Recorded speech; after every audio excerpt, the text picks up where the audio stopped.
2024 November മാസം 1-ാം തീയതി പ്രിയങ്ക ഗാന്ധി മാനന്തവാടി ഗാന്ധി പാർക്കിൽ തെരഞ്ഞെടുപ്പ് പ്രചരണത്തിന് വോട്ട് അഭ്യർത്ഥിച്ചുകൊണ്ടുള്ള പൊതുയോഗത്തിൻ്റെ വീഡിയോയാണ് ഇതിൽ കാണുന്നത്. ഞങ്ങൾ കണ്ണൂരിൽ നിന്നുള്ള നേതാക്കന്മാരെയാണ് ഇപ്പോൾ കാണുന്നത്. സെലക്ട് ഇലക്ഷൻ കമ്മിറ്റി ഓഫീസിൽ എത്തുകൂടിയപ്പോൾ തുടർന്ന് മുൻ മന്ത്രി ജയലക്ഷ്മി ഉൾപ്പെടെയുള്ളവരെയും കാണാം.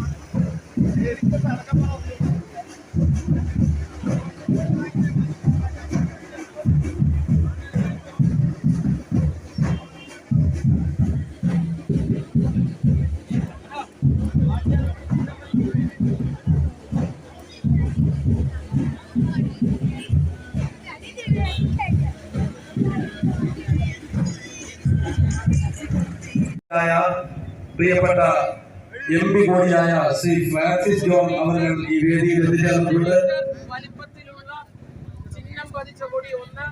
നമ്മുടെ എല്ലാ പ്രിയങ്കരായ ഫ്രാൻസിസ് ജോൺ MP നമ്മെ ഈ അവസരത്തിൽ അഭിസംബോധന ചെയ്യുകയാണ്. ആദരപൂർവ്വം അദ്ദേഹത്തെ വേദിയിലേക്ക് ക്ഷണിക്കുകയാണ്. നിങ്ങളെല്ലാം വളരെ ആകാംക്ഷയോടുകൂടി വളരെ താല്പര്യത്തോടുകൂടി വയനാട് പാർലമെന്റ് മണ്ഡലത്തിൽ ഐക്യ ജനാധിപത്യ മുന്നണി അഭിമാനത്തോടുകൂടി അവതരിപ്പിക്കുന്നു. ഇന്ത്യയുടെ പ്രിയപുത്രി എന്ന് തീർച്ചയായിട്ടും നമുക്ക് വിശേഷിപ്പിക്കാൻ കഴിയുന്ന ഭാരതത്തിന്റെ പ്രിയപുത്രി പ്രിയപ്പെട്ട ശ്രീമതി പ്രിയങ്ക ഗാന്ധി നമ്മുടെ സ്ഥാനാർത്ഥിയെ കാത്തിരിക്കുകയാണെന്ന് എനിക്കറിയാം.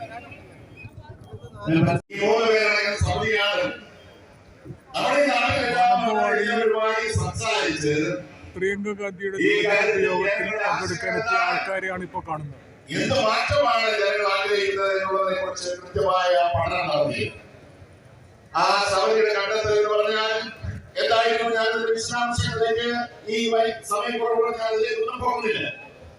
പ്രധാനമായി നമ്മൾ ആഗ്രഹിച്ചതുപോലെ ആ സഭയുടെ നിർദ്ദേശം കൃത്യമായി ഈ കമ്മിറ്റി ഓരോ മേഖലയിലും ഓരോ പഞ്ചായത്ത് അടിസ്ഥാനത്തിൽ ആ പഞ്ചായത്തിലെ ഈ പറയുന്ന വ്യത്യസ്തങ്ങളായിട്ടുള്ള മേഖലകൾ വനമേഖലയുണ്ടെങ്കിൽ വനമേഖല, ജനവാസ കേന്ദ്രങ്ങൾ, കൃഷിയിടങ്ങൾ, അതുപോലെ തന്നെ തോട്ടങ്ങളിലെല്ലാം വേർതിരിച്ചുകൊണ്ടുള്ള ആ നിർദ്ദേശത്തിന്റെ അടിസ്ഥാനത്തിൽ നമ്മൾ ഈ നിർദ്ദേശം മുന്നോട്ട് വെച്ചു. കേന്ദ്ര ഗവൺമെന്റ്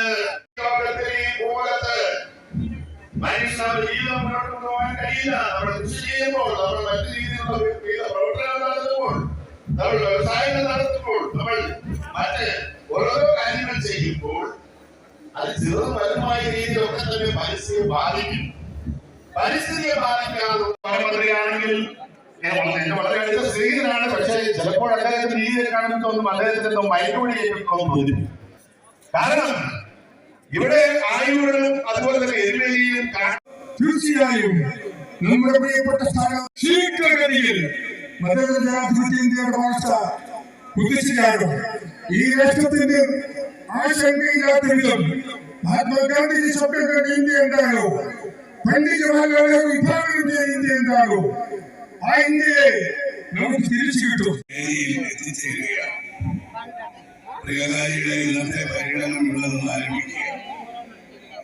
ഈ തെരഞ്ഞെടുപ്പിന്റെ ഗൗരവവും പ്രാധാന്യമെല്ലാം കഴിഞ്ഞ കുറേ നാളുകളായി നിങ്ങൾ കേട്ടുകൊണ്ടിരിക്കുക.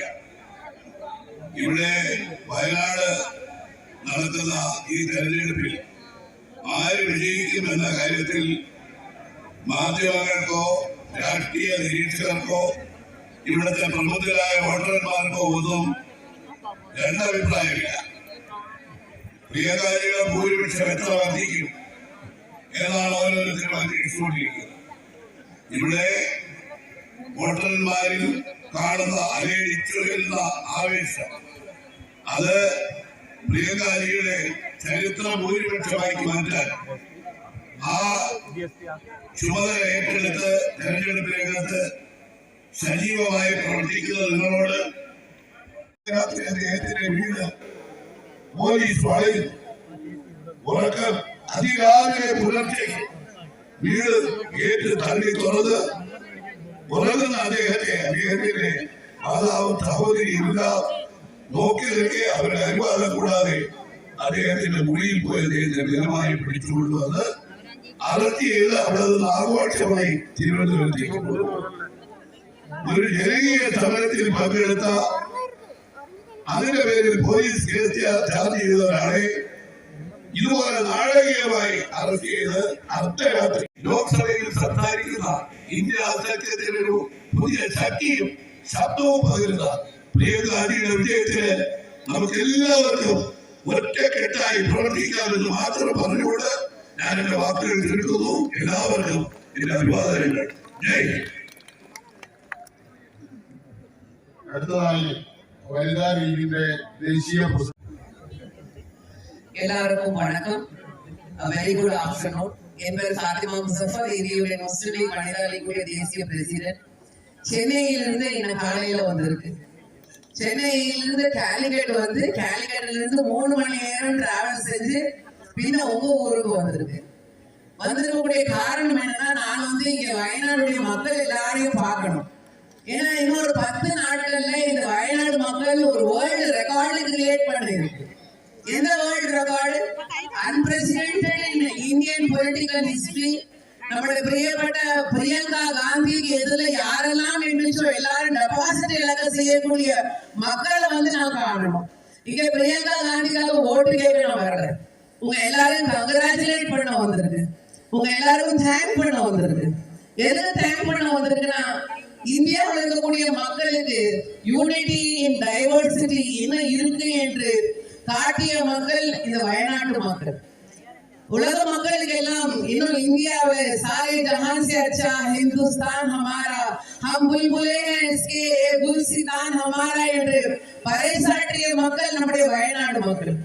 எப்படி ராகுல் காந்தி பிரியப்பட்ட ராகுல் காந்தி ஜியை நீங்க எல்லாம் ஜெயிப்பிக்கணும், அதே போல நம்முடைய பிரியப்பட்ட பிரியங்கா காந்தி அவர்களையும் நீங்க எல்லோரும் ஜெயிப்பிக்குதா என்பதில் எங்கள் எல்லோருக்கும் நம்பிக்கை உண்டு. ஏன்னா இன்றைய தினம் பிரியப்பட்டவர்களை இந்தியாவை காப்பாற்றுவது என்பது ஒவ்வொரு இந்திய மக்களுடைய கையில் இருக்கு. இந்தியாவுடைய அலையன்ஸின் சார்பாக சென்ற பாராளுமன்ற தேர்தலில் इस बार 400 पार என்று கூறியவர்கள் எல்லாம் 400 पार அல்ல, 240 पार. अगले अभी few months है. इस तरफ एक पांव गया नीतीश के पास, इस तरफ एक पांव गया नायडू के पास. अगर नीतीश और नायडू का पांव चले गया, वो 240 भी पीछे चले गया और आएगा हमारा इंडिया अलायंस का बहुत जल्दी, वेरी सून. मिग मिग கூடிய வேறுவில் பிரியப்பட்டவரே, இந்திய அலையன்ஸ் நம்முடைய நாட்டை ஆளும். அது நாட்டை ஆளும் பொழுது நம்முடைய ராகுல் காந்திஜி நம்முடைய நாட்டினுடைய பிரதமராக வரும் பொழுது வயநாடு மக்களுக்கு இந்த நாடே நன்றி சொல்லும். இந்த நாடே வந்து இந்த வயநாட்டு மக்களை ஹிஸ்டாரிக்கலாக நினைவு கூறும். ஏன்னா இந்த குடும்பம் காந்தி குடும்பத்தை பத்தி நிறைய கிரிட்டிசைஸ் பண்ணுது. இது சாதாரண குடும்பம் அல்ல. ஒரு ஹிஸ்டரி, ஒரு 100 ஆண்டு ஹிஸ்டரிக்கு பின்னாடி பின்னோக்கி பார்க்கணும், சரித்திரத்தை பார்க்கணும். மோதிலால் காந்தி, மோதிலால் நேருஜி எவ்வளவு பெரிய ஒரு பணக்காரர். அந்த மோதிலால் நேருஜியுடைய மகன் ஜவஹர்லால் நேரு, இங்க இருக்கக்கூடிய மக்களுக்கு சரித்திரம் தெரியும். ஜவஹர்லால் நேருஜி படுத்துக் கொண்டிருக்கும் பொழுது லண்டன்ல அதனுடைய மகன் எந்த வழியா வரும் என்று தெரியாது. அப்போ மகன் வெளியே வந்து வெயிட் செய்யக்கூடாதுன்னு சொல்லிட்டு அங்கே அது படிக்கக்கூடிய எல்லா காலேஜ் என்ட்ரன்ஸ்லயும் வண்டி நிற்கும். நேருஜியை பிக்கப் பண்றதுக்காக, ஜவஹர்லால் நேருஜியை பிக்கப் பண்றதுக்காக ஒரு வண்டி காத்துக்கிட்டு இருக்கும் எல்லா என்ட்ரன்ஸ்லயும். அப்படிப்பட்ட ஒரு பெரிய ஒரு ஜமீன்தார் குடும்பம், ஒரு ராயல் ஃபேமிலி. அந்த ராயல் ஃபேமிலியுடைய கான்ட்ரிபியூஷன் இந்த நாட்டினுடைய விடுதலைக்காக என்று தன்னுடைய மகளை அர்ப்பணிச்சது. ஜவஹர்லால் நேருஜி நினைச்சிருந்தா அது ஒரு ராயல் லைஃப் வாழ்ந்திருக்கலாம், அப்ராட்ல ஃபாரின்ல ஒரு ராயல் லைஃப் வாழ்ந்திருக்கலாம். ஆனால் அது தேர்ந்தெடுத்தது நம்முடைய தேசத்திற்காக, இந்தியாவுக்காக என்று செய்த சாக்ரிஃபைஸ். அதனுடைய அடுத்த பெரிய சாக்ரிஃபைஸ், அதற்கு பிறகு இந்த நாட்டுக்காக என்று ஒரு வீரமங்கை, ஒரு சிங்க பெண்ணை கொடுத்தது நம்முடைய இந்திரா காந்திஜி. ஒவ்வொரு ஸ்திரீயும் இந்திய நாட்டில் இருக்கக்கூடிய ஒவ்வொரு ஸ்திரீக்கும் அல்ல, ஒவ்வொரு பிரஜைக்கும், ஒவ்வொரு இந்தியனுக்கும், ஆணுக்கும் பெண்ணுக்கும் இருக்கக்கூடிய ஒரு சிங்க பெண், a great leader was our dear mother. ഗാന്ധിയുടെയും Rajeev ഗാന്ധിയുടെയും പൈതൃകം, ആ നേതൃത്വത്തിന്റെ പൈതൃകം ഉൾക്കൊള്ളുന്ന നമ്മുടെ പ്രിയങ്കരിയായ ഈ രാജ്യത്തിന്റെ പ്രതീക്ഷയായ പ്രിയങ്ക ഗാന്ധിയുടെ ഭൂരിപക്ഷം വർദ്ധിപ്പിക്കാൻ നാം ഏവർക്കും ഒന്നിച്ച് പ്രവർത്തിക്കാം എന്ന വിശ്വാസത്തോടെ പ്രിയങ്കയെ കാത്തു നിൽക്കുന്ന ഈ പൊരുവേലത്തും രാഹുൽ ഗാന്ധിയെയും പ്രിയങ്ക ഗാന്ധിയെയും കാത്തു നിൽക്കുന്ന നിങ്ങൾക്ക് പ്രത്യേകം നന്ദി പറഞ്ഞുകൊണ്ട് ഒരിക്കൽ കൂടി ഐക്യ ജനാധിപത്യ മുന്നണിയുടെ അഭിവാദ്യങ്ങൾ നേർന്ന് എന്റെ വാക്കുകൾ അവസാനിപ്പിക്കുന്നു. നമസ്കാരം. ജയ് UDF, ജയ് പ്രിയങ്ക ഗാന്ധി, ജയ് രാഹുൽ ഗാന്ധി. കടന്നു വരുന്നു. പ്രിയങ്കരായ ഈ നേതാക്കൾക്ക് അഭിവാദ്യങ്ങൾ അർപ്പിക്കുന്നു. ജയ് ഹിന്ദ്, ജയ് UDF.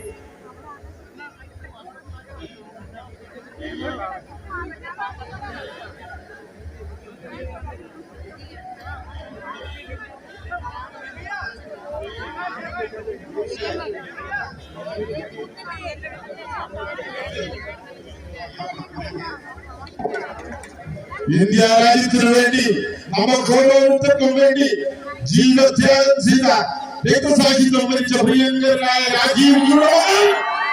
രാഹുൽ ഗാന്ധിയും പ്രിയങ്ക ഗാന്ധിയും ഇതായി വേദിയിൽ എത്തിക്കൊണ്ടിരിക്കുകയാണ്. പ്രിയമുള്ളവരെ അനുഗ്രഹിക്കുക, ആശീർവദിക്കുക. ഇന്ത്യൻ മതേതരത്വത്തിന്റെ പ്രതീക്ഷ, ഇന്ത്യയിലെ ജനകോടികളുടെ ഈ നാട്ടിൽ സമാധാനത്തോടുകൂടി ജീവിക്കാനുള്ള പ്രതീക്ഷ, ആ പ്രതീക്ഷയാണ് ശ്രീമാൻ രാഹുൽ ഗാന്ധിയും പ്രിയങ്ക ഗാന്ധിയും. അവരെ അനുഗ്രഹിക്കുക.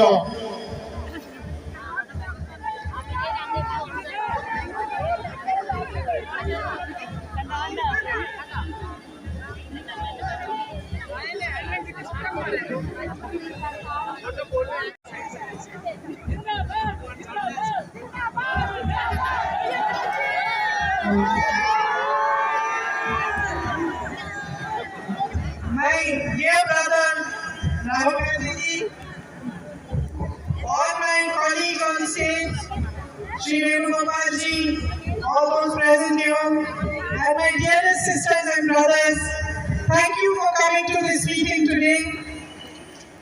And thank you for all the love that you have been giving me for the last few days that I have been campaigning in my heart. എന്റെ ഏറ്റവും പ്രിയപ്പെട്ട സഹോദരനായ രാഹുൽ ഗാന്ധിജി, വേദിയിലിരിക്കുന്ന എന്റെ ഏറ്റവും പ്രിയപ്പെട്ട സഹപ്രവർത്തകരെ, വയനാട്ടിലെ എന്റെ ഏറ്റവും സ്നേഹനിറഞ്ഞ സഹോദരി സഹോദരന്മാരെ, നിങ്ങൾ ഈ യോഗത്തിന് ഇവിടെ വന്നത് കഴിഞ്ഞ കുറച്ച് ദിവസങ്ങളായി വയനാട്ടിൽ പ്രചരണം നടത്തിയപ്പോൾ നിങ്ങൾ എനിക്ക് നൽകിയ സ്നേഹത്തിനും ഞാൻ നിങ്ങളോട് നന്ദി പറയുന്നു. And here, standing here in Marathuwadi today, this land where there are so many beautiful temples like Tirunelli Temple, where my father's ashes were also brought, this land where all of you live together, no matter what religion you are from, in peaceful coexistence. It's a great honor for me to be here. ഞാനിന്ന് മാനന്തവാടിയുടെ മണ്ണിൽ നിൽക്കുമ്പോൾ മനോഹരങ്ങളായ അനേകം ക്ഷേത്രങ്ങളുള്ള ഒരു പ്രദേശമാണ്. ഇവിടെയാണ് എന്റെ പിതാവിന്റെ മരണശേഷം അദ്ദേഹത്തിന്റെ അവശിഷ്ടങ്ങളെ നിമജ്ജനം ചെയ്യാൻ കൊണ്ടുവന്ന സ്ഥലമാണ്. അതുപോലെ തന്നെ ഇവിടെ പല മതങ്ങളിലുള്ള ആളുകൾ സാഹോദര്യത്തോടുകൂടി സ്നേഹത്തോടുകൂടി ജീവിക്കുന്ന സ്ഥലമാണ് Mananthavady. You have such a courageous and strong history of freedom.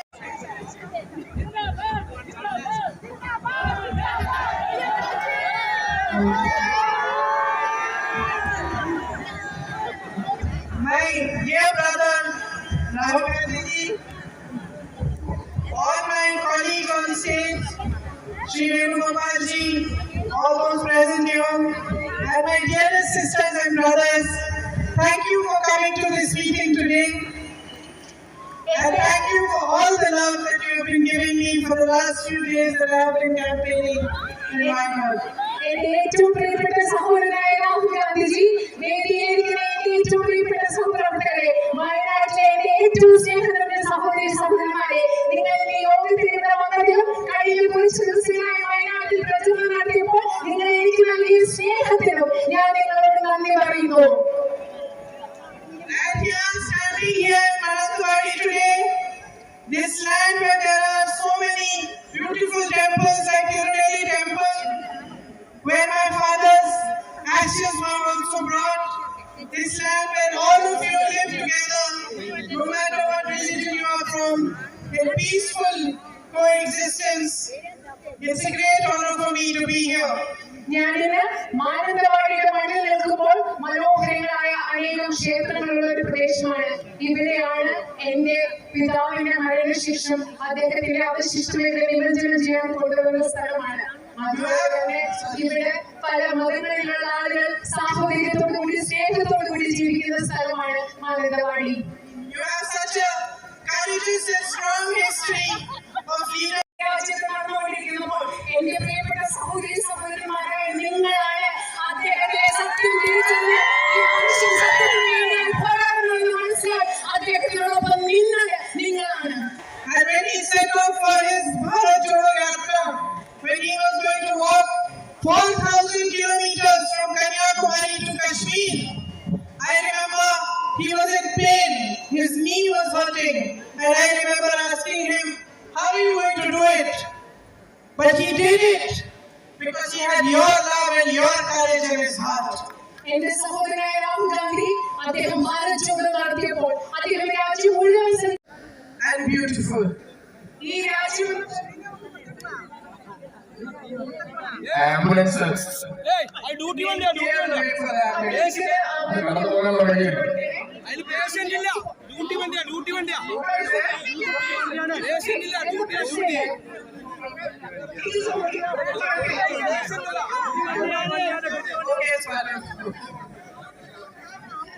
നേരത്തെ പറഞ്ഞത് നിങ്ങളുടെ രാജ്യത്ത് മനോഹരമായ ഒരു ചരിത്രമുണ്ട്. ഇവിടെ സ്വാഭാവികമായ പ്രകൃതി സൗന്ദര്യമുണ്ട്. അത് മാത്രമല്ല നിങ്ങളുടെ ഉള്ളിൽ ആന്തരികമായ സൗന്ദര്യമുള്ളവർ, അസാധാരണമായ സൗന്ദര്യമുള്ളവരാണ് ഇവിടുത്തെ ജനങ്ങൾ.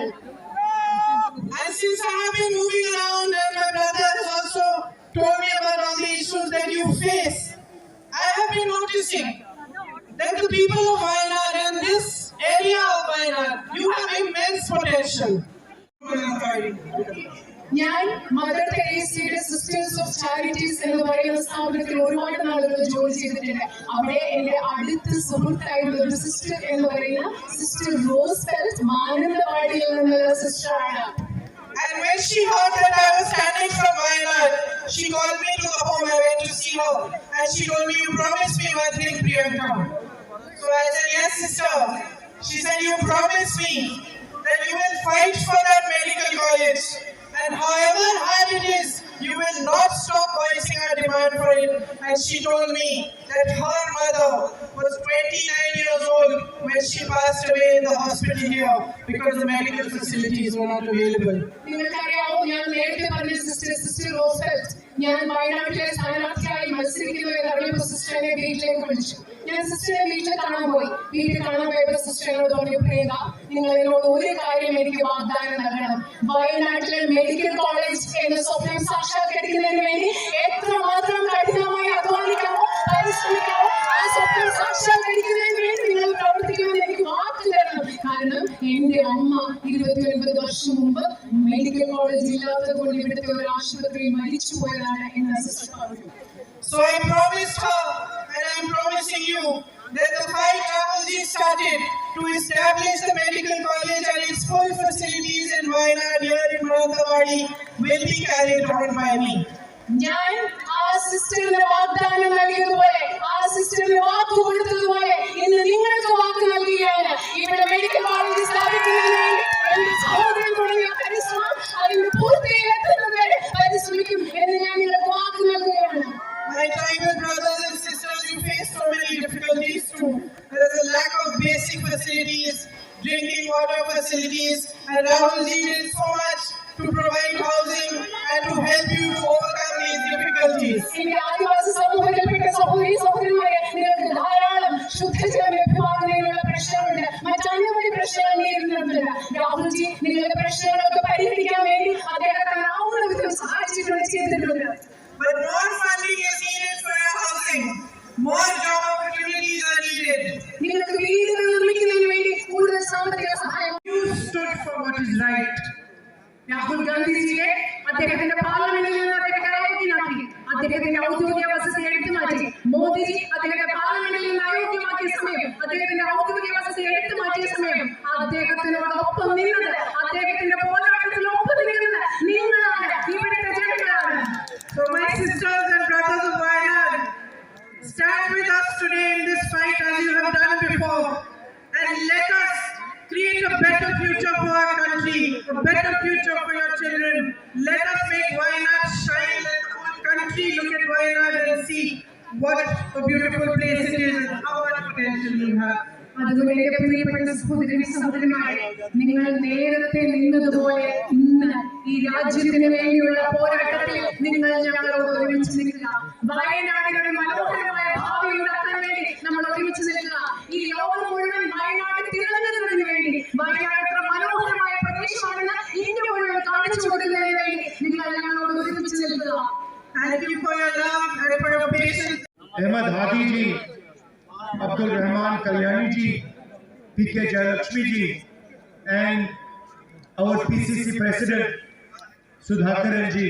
I'd like to welcome all of you here today. വേദിയിലിരിക്കുന്ന ഇന്ത്യൻ നാഷണൽ കോൺഗ്രസിലെ ഏറ്റവും മുതിർന്ന നേതാക്കളെ എല്ലാവരെയും ഞാൻ ഈ വേദിയിലേക്ക് സ്വാഗതം ചെയ്യുന്നു. So this is the first time that I have come to a meeting to campaign for my sister. ഞാൻ ആദ്യമായിട്ടാണ് ജീവിതത്തിൽ ഒരു യോഗത്തിൽ വന്ന് എന്റെ അനുജത്തിക്ക് വേണ്ടി, സഹോദരിക്ക് വേണ്ടി പ്രചരണം നടത്തുന്നത്. Normally, my first election campaign, my sister campaigned for me. Second one, she campaigned for me. Third one, she campaigned for me. Fourth one, she campaigned for me. Mother's campaign, father's campaign. My sister has always been the campaigner. She has never stood for election. നിങ്ങൾക്കറിയാം സാധാരണ എന്താ സംഭവിക്കുന്നത്? എന്റെ ആദ്യത്തെ election എന്റെ സഹോദരി എനിക്ക് വേണ്ടി പ്രചരണം നടത്തി. രണ്ടാമത്തെ ഇലക്ഷൻ, മൂന്നാമത്തെ ഇലക്ഷൻ, നാലാമത്തെ ഇലക്ഷൻ, അതിലെല്ലാം എന്റെ സഹോദരി എനിക്ക് വേണ്ടി പ്രചരണം നടത്തി. എന്റെ അമ്മയ്ക്ക് വേണ്ടി പ്രചരണം നടത്തി. എന്റെ അച്ഛന് വേണ്ടി പ്രചരണം നടത്തി. സാധാരണ എന്റെ സഹോദരി എല്ലാ പ്രാവശ്യവും പ്രചാരകയായിട്ടാണ് തെരഞ്ഞെടുപ്പിൽ പ്രവർത്തിക്കുന്നത്. That should tell you something about her character. എന്തുകൊണ്ടാണ് അത്? എല്ലാ തെരഞ്ഞെടുപ്പിലും ഒരു പ്രചാരകയായിട്ടാണ് എന്റെ സഹോദരി പ്രവർത്തിച്ചത് എന്നത് എന്റെ സഹോദരിയുടെ സ്വഭാവത്തെ കുറിച്ച് കാര്യങ്ങൾ എനിക്ക് മനസ്സിലാക്കി തരുന്നു. Now, in this meeting, I have a choice in front of me. I can either give a political speech or I can give a speech I would give to my family members. ഇന്ന് ഈ യോഗത്തിൽ എന്റെ മുൻപിൽ രണ്ട് തെരഞ്ഞെടുപ്പുകളുണ്ട്. ഒരർത്ഥത്തിൽ എനിക്കൊരു രാഷ്ട്രീയ പ്രസംഗം നടത്താം, അല്ലെങ്കിൽ ഞാൻ എന്റെ കുടുംബാംഗങ്ങളോട് സംസാരിക്കുന്നത് പോലെ നിങ്ങളോട് സംസാരിക്കുന്ന ഒരു പ്രസംഗവും എനിക്ക് ഇവിടെ നടത്താം. I would rather speak to you the same way I would speak to my mother or my father or my sister. So I would rather give you a speech which will tell you a little bit about the candidate herself. ഞാൻ പക്ഷെ വയനാട്ടിലെ മാനന്തവാടിയിലെ ജനങ്ങളോട് ഞാൻ സംസാരിക്കുന്നത് എന്റെ അമ്മയോട്, എന്റെ സഹോദരിയോട്, അല്ലെങ്കിൽ എന്റെ അച്ഛനോട്, എന്റെ വീട്ടിലെ ആളുകളോട് സംസാരിക്കുന്നത് പോലെയാണ്. അതുകൊണ്ട് ഞാൻ ഒരു രാഷ്ട്രീയ പ്രസംഗത്തിലുപരി എന്റെ സഹോദരിയായ സ്ഥാനാർത്ഥിയെ കുറിച്ച് പറയാൻ ആഗ്രഹിക്കുന്നു. And anyway, she has already mentioned Mr. Modi, and we are all bored of him, so why mention him twice? എന്ത് പറഞ്ഞാലും എന്റെ സഹോദരി പ്രിയങ്കാജി നരേന്ദ്രമോദിയെ കുറിച്ച് പറഞ്ഞു, അദ്ദേഹത്തെ കുറിച്ച് പറഞ്ഞ് നമ്മൾ ബോറടിച്ചിരിക്കുക. ഇനി എന്തിനാ വീണ്ടും അദ്ദേഹത്തെ പറ്റി പറയുന്നത്? So I was sitting there while she was speaking, and I was thinking about my sister, and I remembered one time when we were small, my father used to make us like making us compete. So when we were small, he gave us one small camera each. ഞാൻ അവിടെ ഇരുന്നപ്പോ എന്റെ സഹോദരി സംസാരിക്കുന്നത് കേട്ടപ്പോ ഞാൻ ആലോചിച്ചുകൊണ്ടിരിക്കുകയായിരുന്നു ഞാൻ എന്ത് പറയാനെന്ന്. ഞങ്ങൾ ചെറുതായിരുന്നപ്പോ എന്റെ അച്ഛൻ ഞങ്ങൾ തമ്മിൽ അങ്ങോട്ടും ഇങ്ങോട്ടും മത്സരിക്കാൻ ഒരു സാഹചര്യം. അപ്പൊ ഞങ്ങൾ രണ്ടുപേർക്കും ഓരോ ക്യാമറ അദ്ദേഹം തന്നു. You know those types you used to get which you could throw away, the disposable ones. അത് എനിക്ക് ഉപയോഗിച്ച് കഴിഞ്ഞിട്ട് കളയാൻ പറ്റുന്ന തരം ക്യാമറകളില്ലേ, അത്തരം ക്യാമറകളായിരുന്നു തന്നിരുന്നത്. Nowadays it's all in the phone, but earlier generation will remember that the camera used to be a separate box, and sometimes you could get those cheap ones which you throw away after you use. ഇപ്പോഴുള്ള തലമുറയ്ക്ക് അറിയില്ല, കാരണം ഇപ്പൊ നമ്മുടെ camera എല്ലാം ഫോണിലുണ്ട്. പക്ഷെ മുമ്പുള്ള തലമുറയ്ക്ക് അറിയാം പണ്ടത്തെ കൊച്ചു ക്യാമറ നമ്മളത് ഉപയോഗിച്ച് കയ്യിലുണ്ടായിരുന്ന ആ ക്യാമറ കളയാതെ അത് പരിശീലിച്ച് മികച്ച ഒരു ഫോട്ടോഗ്രാഫർ ആയത്. അതുപോലെ ഒരിക്കലും നിങ്ങളുടെ പ്രശ്നങ്ങൾ പരിഹരിക്കാതെ, പ്രശ്നങ്ങൾ വെറുതെ വിടുന്ന ഒരിക്കലും എന്റെ സഹോദരി നിങ്ങളുടെ പ്രശ്നങ്ങൾ പരിഹരിക്കാതെ വീടില്ല എന്ന് ഞാൻ ഉറപ്പ് നൽകുന്നു. I'm confidently saying that. ഞാൻ നിങ്ങളോട് ഇത് പറയുന്നത് വളരെയധികം ആത്മവിശ്വാസത്തോടു കൂടിയാണ്. There could not be a better person as your member of parliament. നിങ്ങൾക്ക് ഞാൻ വീണ്ടും ആത്മവിശ്വാസത്തോടു കൂടി നിങ്ങളോട് പറയുകയാണ്, ഇതിലും മികച്ച ഒരു ജനപ്രതിനിധിയെ നിങ്ങൾക്ക് ലഭിക്കില്ല, മറ്റൊരു മികച്ച പ്രതിനിധി ഉണ്ടാവില്ല എന്ന് പറയുന്നത്. This is not a political argument I'm making. ഞാനിവിടെ നിങ്ങളോട് പറയുന്നത് ഒരു രാഷ്ട്രീയ വാദമല്ല നിങ്ങളോട് പറയുന്നത്. It's a human argument I'm making. ഒരു മാനുഷികമായിട്ടുള്ള ഒരു വാദമാണ് ഞാൻ നിങ്ങളോട് പറയുന്നത്. And in today's world, human argument is very important, has been forgotten. ശരിക്കും നമ്മൾ ഇന്നത്തെ ലോകത്ത് മറന്നു പോകുന്നത് എന്താ? മാനുഷികമായ ചിന്തകൾ, മാനുഷികമായ വാദങ്ങൾ, അത് വളരെയധികം പ്രധാനപ്പെട്ടതെന്നാണ് നമ്മൾ മറക്കുന്നത്. Everywhere you see violence, you see anger, you see hatred, you don't see humanity. നിങ്ങൾ എല്ലായിടത്തും എന്താ കാണുന്നത്? അക്രമം കാണുന്നു, ദ്വേഷം കാണുന്നു, വിദ്വേഷം കാണുന്നു. നമ്മൾ മനുഷ്യത്വം കാണുന്നതേ ഇല്ല ഇന്നത്തെ ലോകത്ത്. She is the person who went and hugged the girl who was implicated in my father's assassination. She is the person who went and hugged the girl who was implicated in my father's assassination. നിങ്ങൾക്കറിയോ, എന്റെ സഹോദരി എന്ന് പറയുന്നത് എന്റെ അച്ഛന്റെ കൊലപാതകത്തിൽ കുറ്റാരോപിതയായ സ്ത്രീയെ പോയി ആലിംഗനം ചെയ്ത ആളാണ് എന്റെ സഹോദരി. She said to me after she came back, after meeting Nalini, that I felt very bad for her. നളിനിയെ കണ്ട ശേഷം എന്റെ സഹോദരി എന്നോട് പറഞ്ഞു എന്താണെന്നറിയോ? നളിനിയെ കുറിച്ച് ചിന്തിച്ചപ്പോൾ എനിക്ക് വളരെയധികം വിഷമം തോന്നി. അവരെ കുറിച്ച് ഓർത്തെനിക്ക്. You please understand what I'm saying to you. The girl was implicated in her father's assassination. She went and met her, and then she says to me that I'm feeling bad for her. നിങ്ങൾ ദയവ് ചെയ്ത് നിങ്ങൾ പ്രിയപ്പെട്ട മനസ്സിലാക്കുക, എന്റെ സഹോദരിയുടെ അച്ഛനെ കൊലപാതകം ചെയ്ത സ്ത്രീയെ, പെൺകുട്ടിയെ പോയി കണ്ട് ആ പെൺകുട്ടിയോട് സംസാരിച്ച് തിരിച്ചു വന്നിട്ട് എന്നോട് പറയാണ്, ആ പെൺകുട്ടിയെ കുറിച്ച് ഓർത്ത് വിഷമം തോന്നുന്നു എന്നാണ് എന്നോട് പറഞ്ഞത്.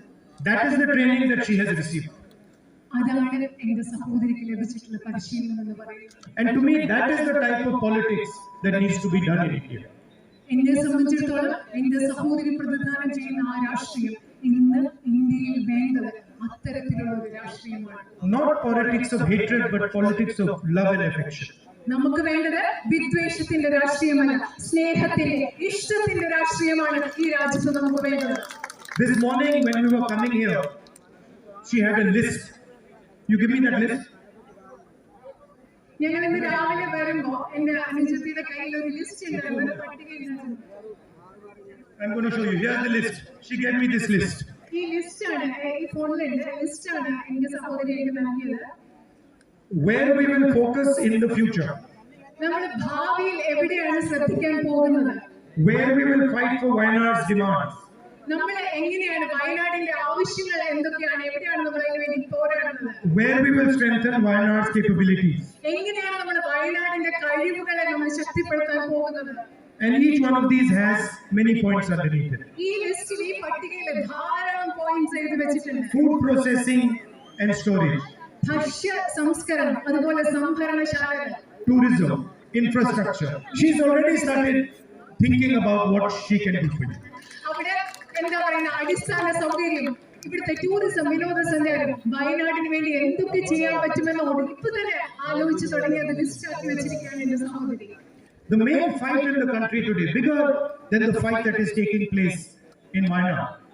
ഇത് ശരിക്കും പറഞ്ഞാൽ ഈ രാജ്യത്ത് നടക്കുന്ന ഏറ്റവും വലിയ യുദ്ധം, പോരാട്ടം എന്ന് പറയുന്നത് is the fight for the constitution of our country. നമ്മുടെ രാജ്യത്തിന്റെ, അത് വയനാട്ടിലായിക്കൊള്ളട്ടെ, നമ്മുടെ രാജ്യത്ത് നടക്കുന്ന ഏറ്റവും വലിയ പോരാട്ടം എന്ന് പറയുന്നത് നമ്മുടെ രാജ്യത്തിന്റെ ഭരണഘടനയ്ക്ക് വേണ്ടിയുള്ള പോരാട്ടമാണ്. The protection that we get, the greatness of our country, all emerges from the constitution. നമുക്കിന്ന് ലഭിക്കുന്ന സംരക്ഷണം, നമ്മുടെ രാജ്യത്തിന്റെ മഹത്വം എന്ന് പറയുന്നതെല്ലാം ഉത്ഭവിക്കുന്നത് നമ്മുടെ രാജ്യത്തിന്റെ ഭരണഘടനയിൽ നിന്നാണ്. And the constitution was not written with anger, with hatred and with arrogance.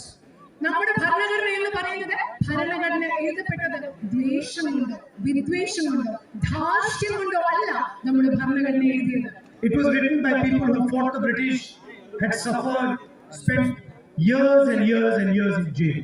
നമ്മുടെ ഭരണഘടന എഴുതിയ ആളുകൾ എന്ന് പറയുന്നത് ബ്രിട്ടീഷുകാർക്കെതിരെ പോരാടി, കഷ്ടപ്പാടുകൾ സഹിച്ച് വർഷങ്ങൾ ജയിലിൽ താമസിച്ചു.